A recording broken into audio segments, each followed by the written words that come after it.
hermanos. Esta instancia representa para mí un gran desafío y yo creo que ustedes no logran dimensionar de qué manera estas últimas semanas, desde que me fue comunicada esta responsabilidad, este aprieto, esta responsabilidad tan grande, ha fomentado mi oración y mi estudio de la Escritura. Así que aquí estoy, en presencia del Señor y en obediencia a Él y, por supuesto, a nuestro consistorio. Ahora, la buena noticia para todos nosotros, y es lo que me tranquiliza, es que estamos ante la siempre viva y eficaz palabra del Señor. Y alrededor de ella nos reunimos y por ella esperamos, a través de la obra del Espíritu Santo, ser iluminados y edificados en esta ocasión.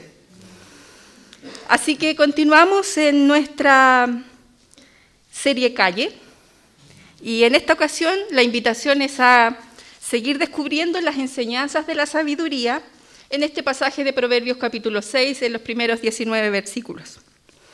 Esta porción de las Escrituras se mantiene dentro de la serie de sermones o discursos del padre hacia un hijo, las enseñanzas que un padre está enseñando a su hijo. Y en esta ocasión específicamente trata acerca de 3 tipos de personas inconvenientes, acerca de las cuales la sabiduría nos va a exhortar. Pero ojo, cuando revisamos este pasaje, no es para que nosotros identifiquemos en otros a estas personas y luego digamos, no, yo no me junto con este o no me junto con ella. No es el sentido de la palabra. En realidad lo que está buscando esta palabra es que cada uno de nosotros, escuchando la palabra del Señor y leyéndola, podamos mirarnos como en un espejo y consideremos si es que alguna de estas condiciones podríamos estarla realizando nosotros. No vaya a ser que cada uno de nosotros esté teniendo alguna de estas condiciones acerca de las cuales la palabra nos exhorta. Así que no es para mirar en otros, es para considerar en cada uno de nosotros estas exhortaciones. Para comprender mejor el tono y el objetivo de estas exhortaciones, necesito que ustedes me acompañen a entender el trabajo de un repostero. Acá yo traje un molde. Es un molde chiquitito, cuya cavidad cóncava tiene relieves y está dibujando una figura. Pero lo que está aquí al interior es la figura negativa, la forma negativa de lo que el repostero busca obtener, que es la figura positiva, lo que logra este molde. De la misma manera, el discurso que encontramos en esta porción de la palabra del Señor usará descripciones, peligros, advertencias, consecuencias negativas que buscan moldear en nosotros un modelo de sabiduría, un modelo de vida sabia. Así que a través de estos aspectos negativos, trata de dibujar o moldear en cada uno de nosotros lo que el Señor espera de nuestra vida como personas sabias. Con esto en mente, les invito a considerar exhortaciones o advertencias acerca de 3 tipos de personas inconvenientes. La primera la encontramos en la porción de los versos 1 al 5 y se trata de el fiador insensato. En esta primera parte del discurso es un llamado de atención que hace el padre a su hijo acerca de esta acción imprudente que el hijo ha desarrollado al convertirse en un fiador. Lean conmigo sus Biblias. Capítulo 19, versículo 1. Hijo mío, si has salido fiador de tu vecino, si has hecho tratos para responder por otro,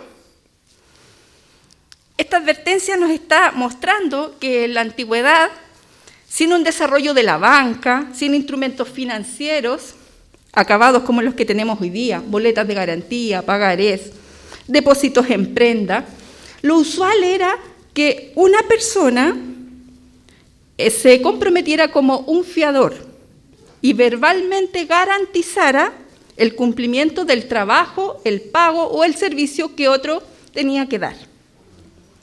Lo que hoy llamaríamos un aval, cuya función es responder si el titular de la deuda, del trabajo o servicio, da respuesta en tiempo y forma, ¿verdad? Esta advertencia va seguida de la exposición del riesgo o peligro en que está descrito en el final de la frase del versículo 2. Dice, enredándote con tus propias palabras. Y el versículo 3 añade, entonces has caído en manos de tu prójimo. Estás a merced de la persona a la cual tú te comprometiste a avalar. Ambas expresiones complementan la idea de que este fiador insensato ahora está en las manos y por sus propias palabras ha quedado rehén de esta tercera persona a la cual él ha avalado. Son sus propias palabras las que lo han dejado en esta posición desventajosa. Pues efectivamente está expuesto tanto a que el que dio su palabra no cumpla su trato o servicio o lo que comprometió en pago. Y por lo tanto, probablemente este fiador insensato tomó esto sin medir las consecuencias que podrían acarrearle. Así las cosas, convertirse en aval de un tercero sin mayor reflexión y hacerse un aval responsable de esta situación es una torpeza o una insensatez, porque el garante hace promesas acerca del futuro del cual no tiene poder de controlar. Tantas situaciones que podrían salir mal, tantos negocios que podrían fracasar, tantos resultados que no podrían ser logrados, tantas cosas que podrían fallar.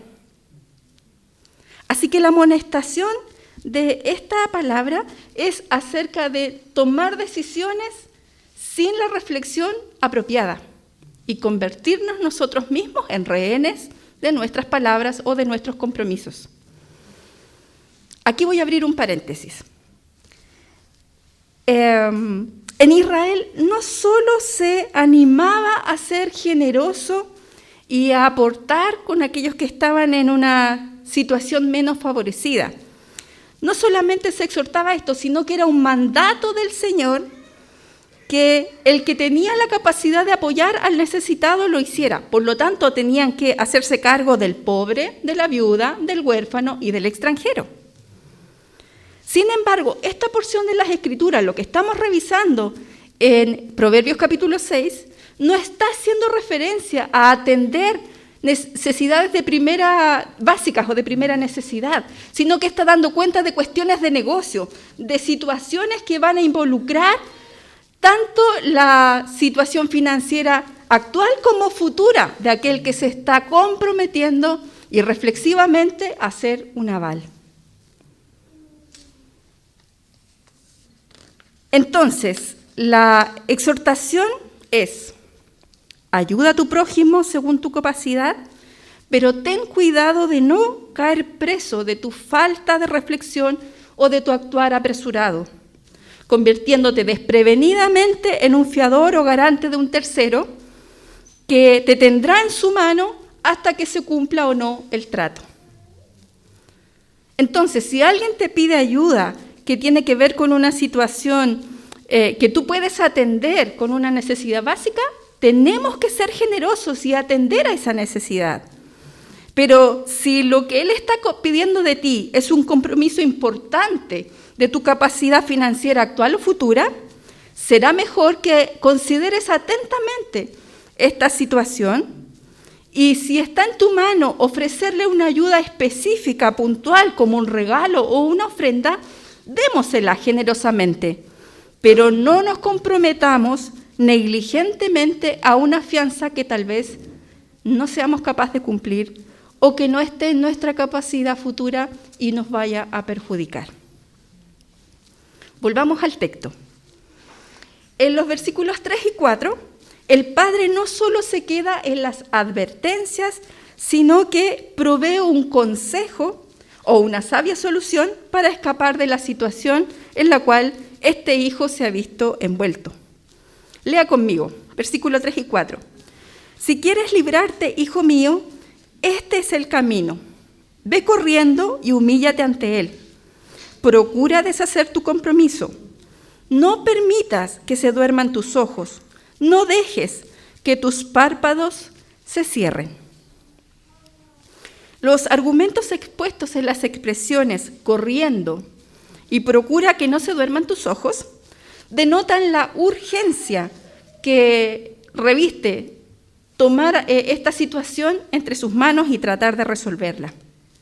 No es tiempo de ir a tomar una siesta, no es tiempo de irse a dormir y dejar las cosas para mañana o pasado, sino que apremia a dar una solución. Entonces, el principio que orienta esta exhortación es la prudencia.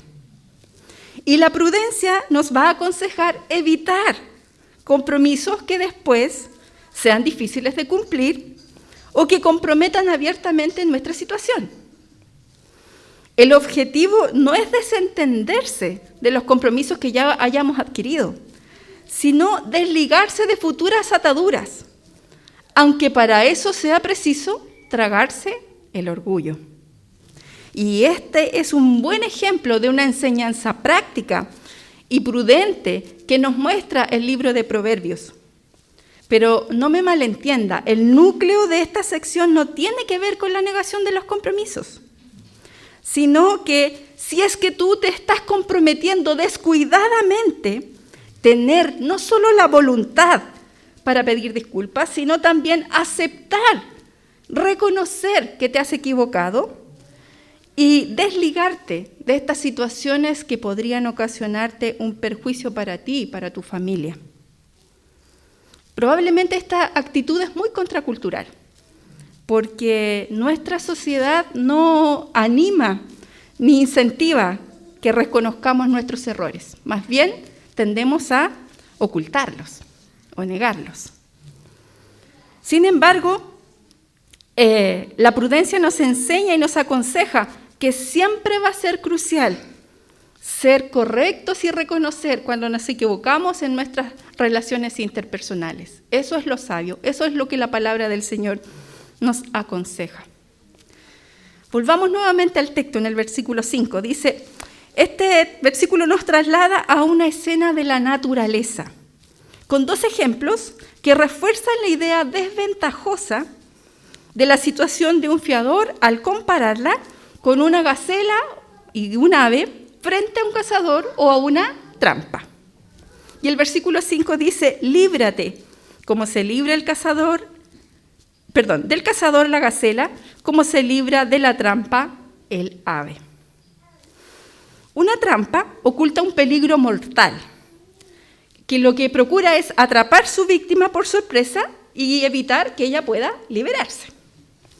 Tanto la gacela como el pájaro, al darse cuenta de que han caído en una trampa, van a dedicar toda su atención y esfuerzo a procurar librarse del cazador.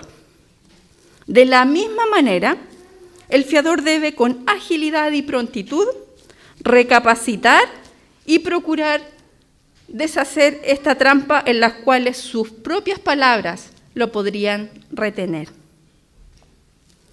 Entonces, considerando los aspectos incluidos en esta exhortación acerca del fiador insensato, será sabio que de aquí en adelante cada uno de nosotros atendamos al consejo sabio de este Padre y descartar convertirnos en fiadores o deudores en favor de un extraño.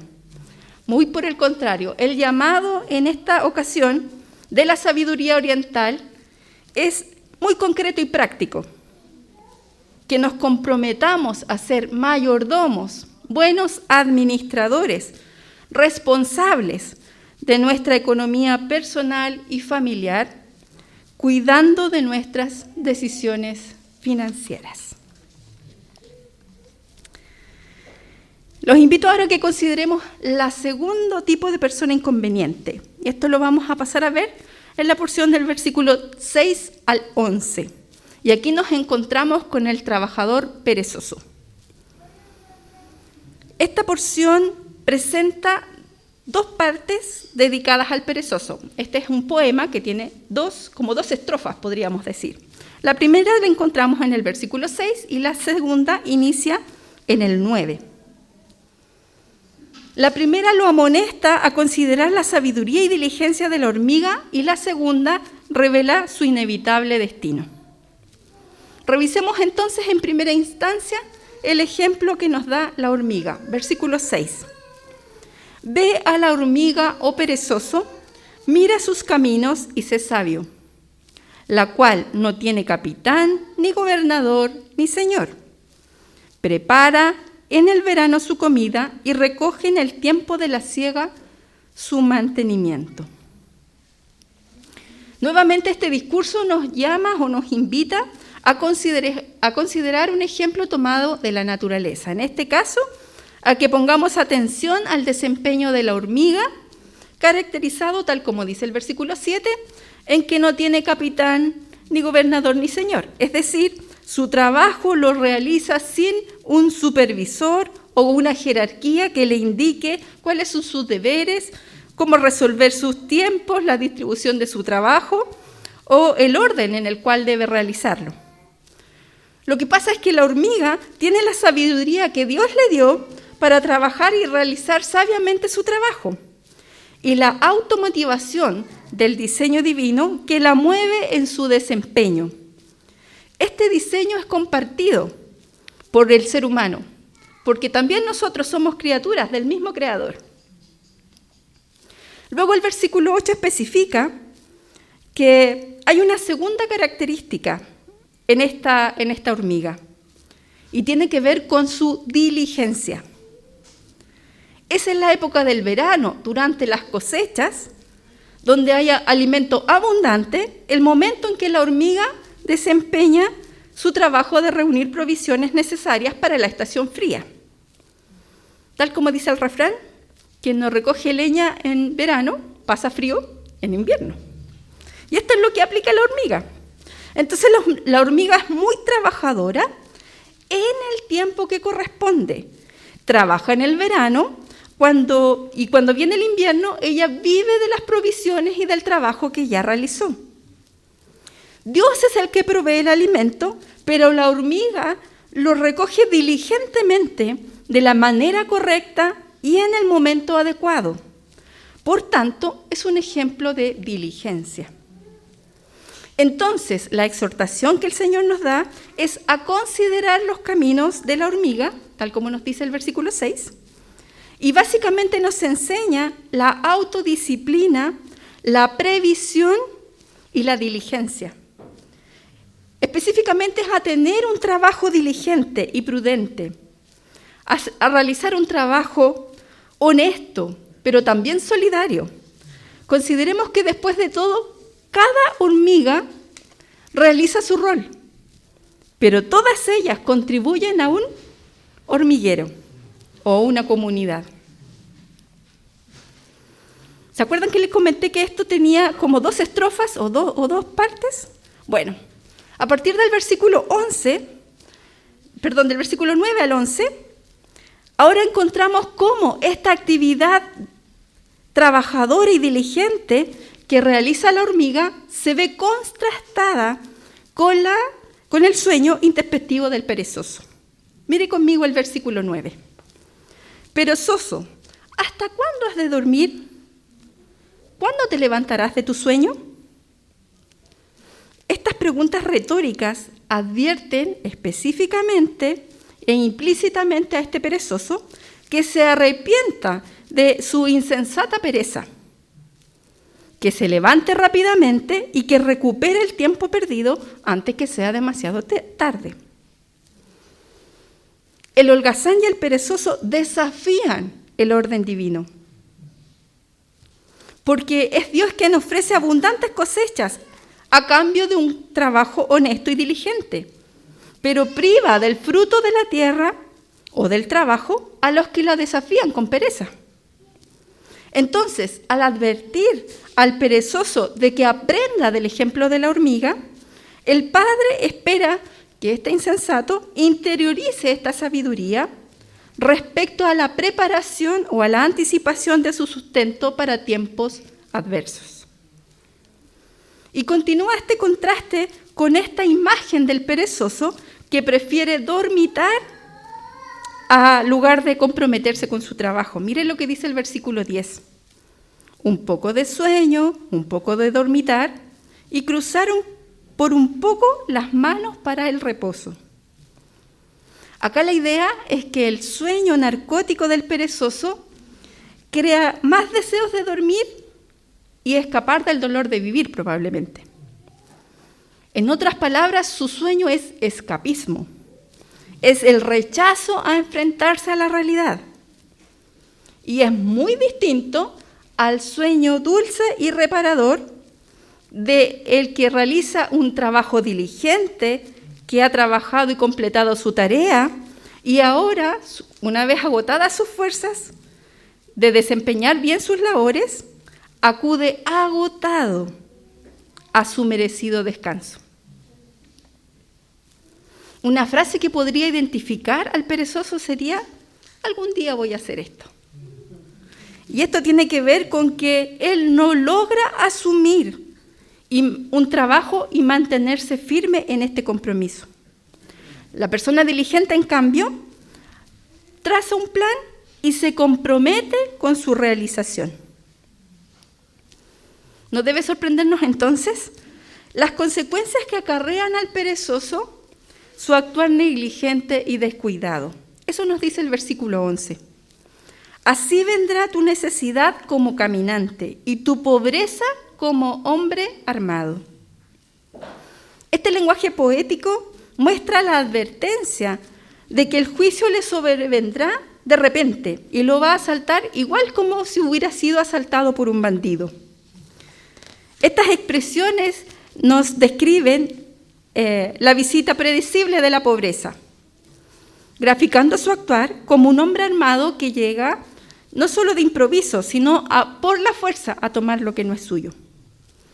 ¿Y qué blanco más fácil podría ser un perezoso dormitando, no?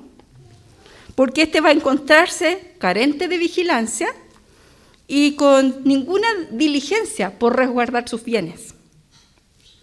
Así que estas connotaciones siniestras, lo que hace el Padre a través de ellas es condenar la forma de vida negligente, porque generalmente va a llevar al empobrecimiento. Y este va a ser un empobrecimiento causado por sí mismo.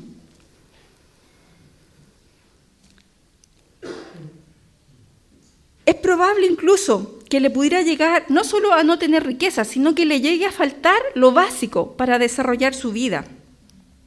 Pues el sueño inoportuno y el descanso perezoso pueden finalmente provocar la quiebra. Todas estas reprensiones o regaños apuntan a poner en movimiento al perezoso, hacerlo cambiar de actitud, que modifique su conducta y que comience el proceso de reestructuración de su vida. Como ya sabemos, todos nosotros estamos frente a este espejo, el espejo de la palabra del Señor. Y si al evaluar la disposición de nuestro corazón, alguno de nosotros siente que está más cercano a la descripción del perezoso que de la hormiga, la exhortación entonces es pedir a Dios que obre en nosotros, que nos dé un espíritu resuelto para dejar la pereza y que comencemos a tener un trabajo responsable. Ahora que aún estamos en el verano de nuestras vidas, ahora que todavía tenemos vida y salud para trabajar diligentemente, iniciemos un plan de ahorro y de previsión para el tiempo de escasez y de vejez.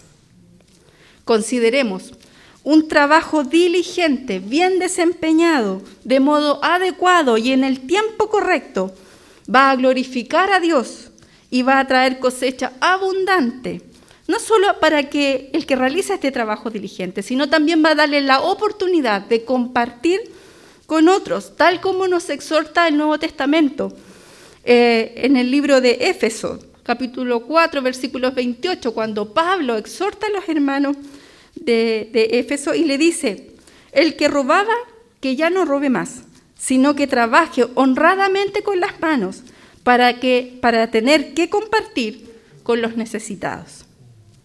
En nuestra realidad, en nuestra congregación, Si usted realiza un trabajo diligente, el Señor va a bendecir ese trabajo diligente. La vocación que el Señor ha puesto en usted, usted la va a realizar responsablemente y va a traer sus consecuencias y su fruto. Y luego cada uno de nosotros, realizando este trabajo diligente, vamos a tener que compartir para las realizaciones de apoyar a nuestros hermanos que están pasando tiempos de necesidad, aquellos que están enfermos, que perdieron sus trabajos o que están enfrentando otras situaciones, para apoyar el comedor solidario, para acompañar a nuestros hermanos que realizan labores de misiones, para acompañar otras obras que el Señor está levantando en medio de nuestro grupo, como hace poco hemos tenido la oportunidad de acompañar a Claudio Palacio. Consideremos la exhortación que el Señor nos da, atendamos al consejo del Padre, sigamos el camino de la hormiga y seamos sabios. Finalmente, la tercer tipo de persona inconveniente, el malvado alborotador. Esto lo vamos a revisar en la porción que va del versículo 12 al 19. Este tercer tipo de persona sobre el cual este pasaje nos advierte, con su vívida descripción del versículo 12, que nos muestra como un bribón y sinvergüenza, al inicio de este versículo, nos habla acerca de su maldad y su depravación. En este apartado encontramos en primer lugar un listado de antivalores que va desde el versículo 12 al 15. Este listado luego es reforzado y ampliado en la lista de 6 y 7 cosas que son aborrecidas por Dios y que son enumeradas en la porción del 16 al 19. Es bien interesante cómo en ambas secciones identifican partes del cuerpo que llevan a cabo estas malas acciones. Mire su Biblia, enumeran boca, ojos, pies, dedos, lengua, manos. Tal como aprendimos en el sermón del capítulo 4, cuando estuvimos chequeando el corazón, ¿recuerda usted? Estas descripciones son manifestaciones corporales de algo mucho más profundo, de estos malos amores radicados en el corazón como expresión de malos sentimientos, entendimiento y voluntad. Al enfrentar este tercer tipo de persona inconveniente, cabe señalar que a diferencia de los dos primeros, es decir, de este perezoso, trabajador perezoso y del fiador insensato, cuyas repercusiones de sus acciones caían sobre sí mismo, o sea, ellos eran los principales perjudicados, en esta ocasión el malvado alborotador lo que hace es perjudicar a otro. Se esfuerza y realiza su tarea para hacer el daño a un tercero y por lo tanto trae, por consecuencia, mal sobre su comunidad. Analicemos las características o advertencias que nos hace este pasaje acerca del malvado alborotador. Mire conmigo el versículo 12. Dice, en primer término, vive y practica la mentira.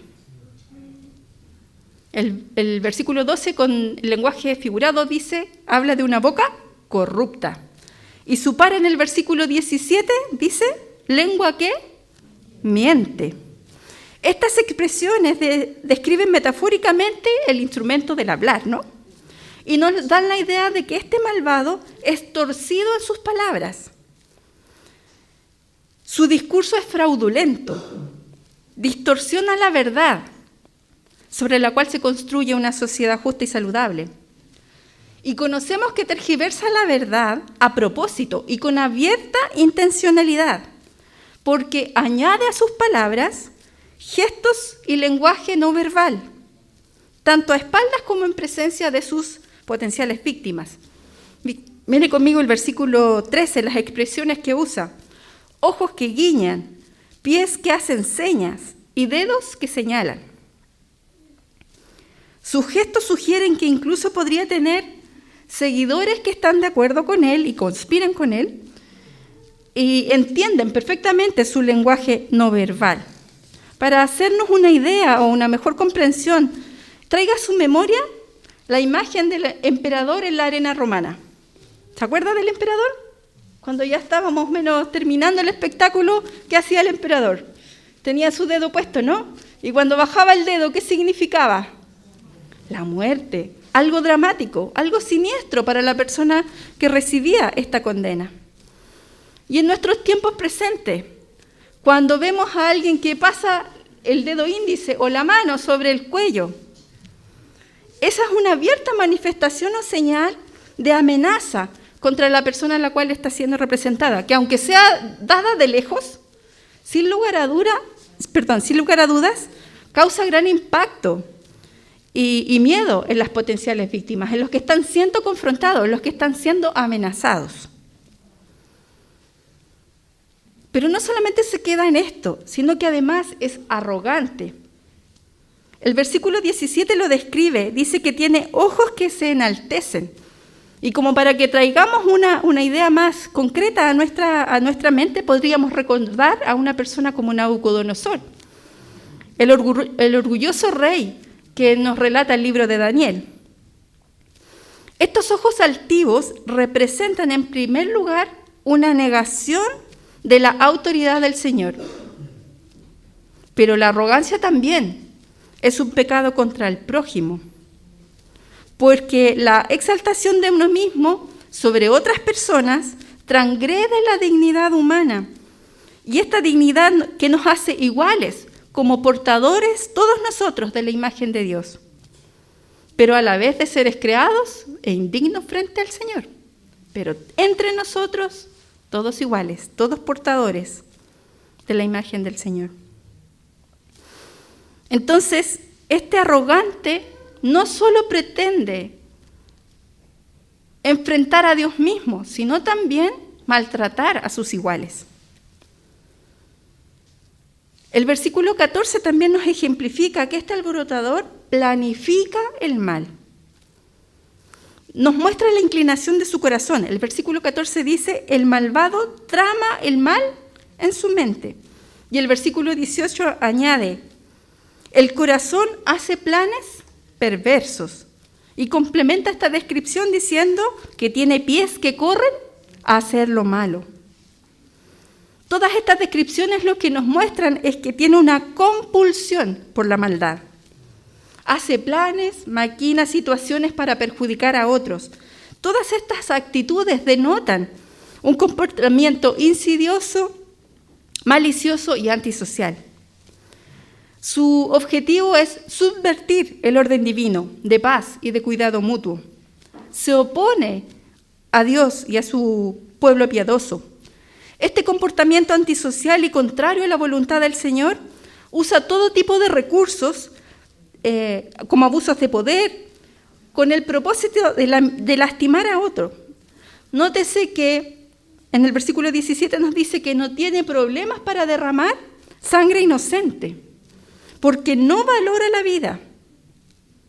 Por esta razón es culpable de homicidio doloso, de un asesinato que implica culpa, no de acciones fortuitas o de un accidente, sino una actitud y una acción deliberada.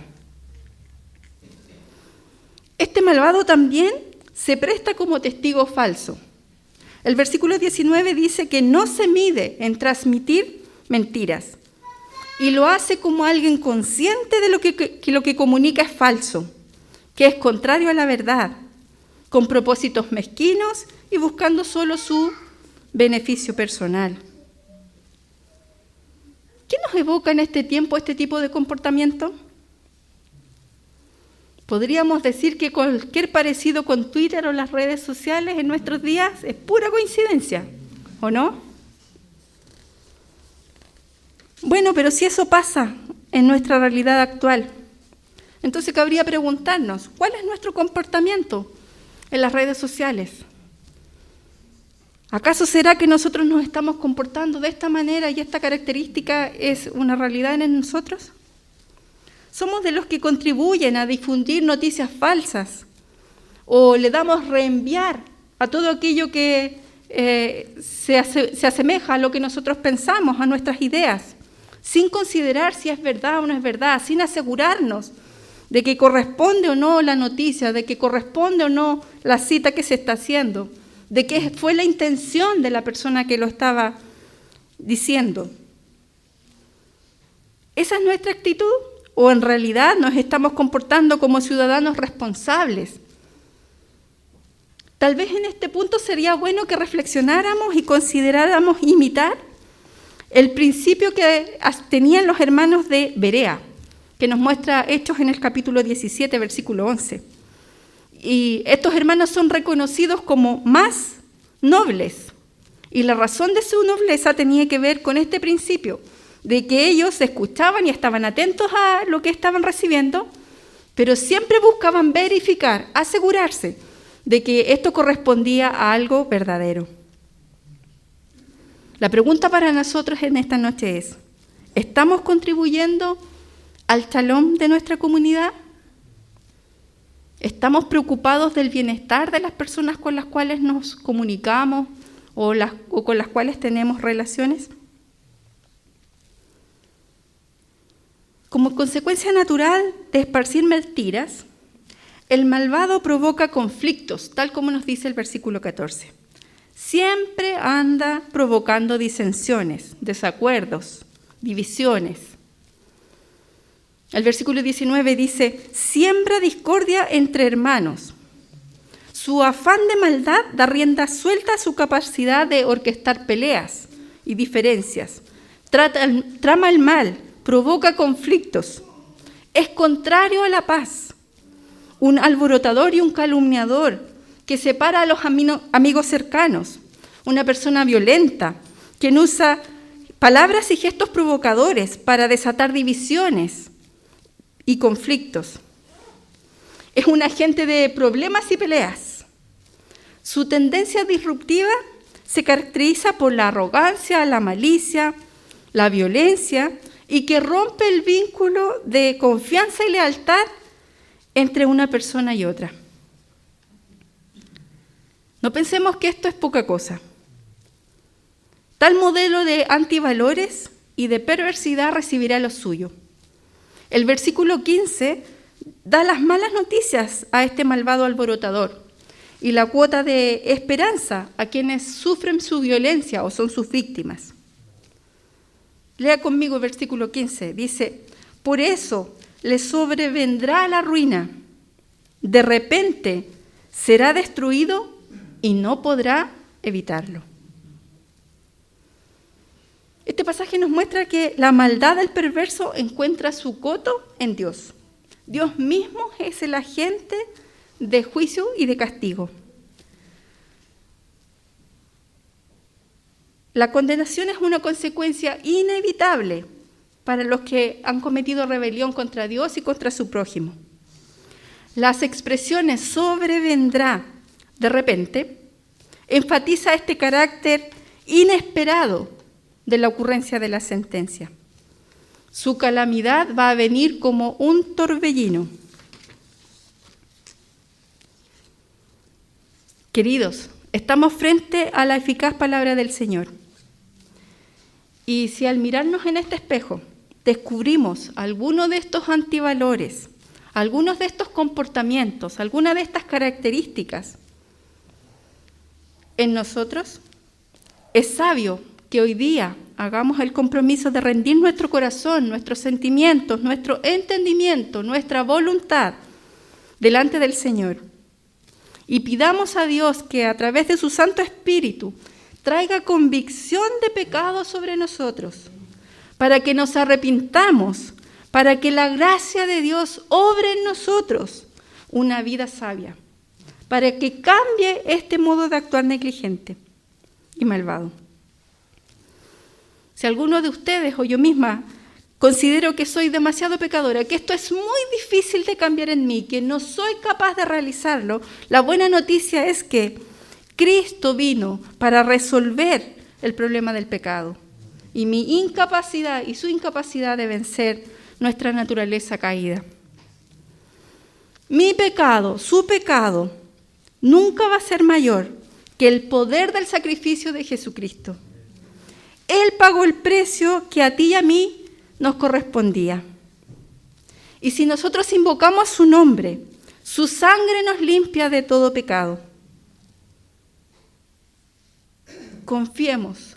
Cristo es el único, mayor, suficiente y más excelente Salvador y Señor. Oremos. Señor, hemos oído tu palabra y las exhortaciones que en esta noche nos has dado. Permite que el propósito de ella se cumpla y coloca en cada uno de nosotros la disposición de atender a tu consejo. Que tu palabra leída, reflexionada y aplicada en nuestro vivir lleve fruto abundante y permite que tu gracia renovadora y la acción de tu Santo Espíritu nos capacite para vivir una vida sabia. Te lo pedimos en los méritos de Jesucristo nuestro Señor y nuestro Salvador. Amén.